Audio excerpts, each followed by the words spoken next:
আসসালামু আলাইকুম বন্ধুরা। বাংলাদেশ এবং আয়ারল্যান্ডের মধ্যকার যে প্রথম টেস্টটা হয় সেখানে বন্ধুরা আমাদের ডিপেন্ডেবল খ্যাত মুশফিকুর রহিম সে কিন্তু সেঞ্চুরি করে এবং শততম টেস্টে এসে সে ১০০ রান দিয়েই উদযাপন করে।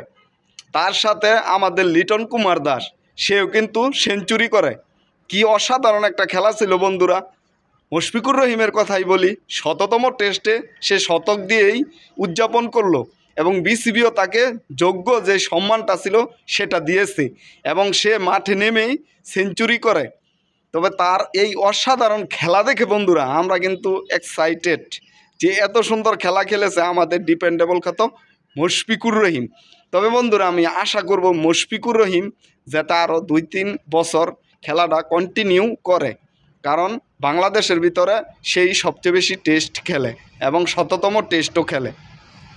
তার যে টেস্ট ক্যারিয়ারে সে কিন্তু ভালো একটা সময় কাটিয়ে এসেছে। সে আয়ারল্যান্ডের দ্বিতীয় ম্যাচে এসেও সে কিন্তু সেঞ্চুরি পায় এবং করেছে। তাকে আরও অনেক দিন খেলতে হবে। সে যত বেশি ম্যাচ খেলবে সেটা তার জন্য মাইল ফলক হবে। আর আমাদের লিটন কুমার দাস সে তো অসাধারণ খেলেছে বন্ধুরা। তার খেলা দেখে আমরা তো একদম হতবাক যে সেও একটা সেঞ্চুরি করছে। আর সে অনেক সুন্দর ব্যাটিং করে, ক্লাসিক্যাল ব্যাটিং করে কিন্তু আমাদের লিটন দাস। তাকে মোটামুটি ভালো একটা সঙ্গ দেয় মেহেদি মিরাজ। সে হয়তো বা 50টা করতে পারে নাই। আর সবাই ভালো খেলছে মোটামুটি। রানটা যদি 500+ হইতো তাহলে আর একটু বেশি ভালো হইতো। সেই জায়গার ভিতরে বাংলাদেশ 500+ চেঞ্জ করতে 500+ ছুঁতে পারে নাই।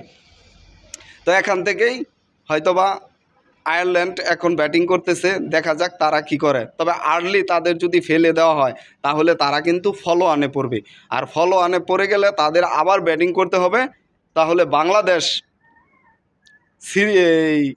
বাংলাদেশ তারা ম্যাচটা জিতবে। তারা ফলো আনে পড়ে গেলে ইনিংস ব্যবধানে কিন্তু বন্ধুরা বাংলাদেশ ম্যাচটা জিতে যাবে। যেমন প্রথম টেস্টও বাংলাদেশ কিন্তু এই ইনিংস ব্যবধানেই ম্যাচটা জিতে যায়। তবে বাংলাদেশের পক্ষ থেকে সবাইকে ধন্যবাদ জানাই যে সবাই খেলা দেখতে গেছেন, খেলা দেখতেছেন, আর বাংলাদেশকে বেশি বেশি সাপোর্ট করবেন। আর ভালো সাপোর্ট করলেই বাংলাদেশ ভালো খেলবে। তো আশা করি সবাই ভালো থাকবেন এবং বাংলাদেশের পক্ষে থাকবেন।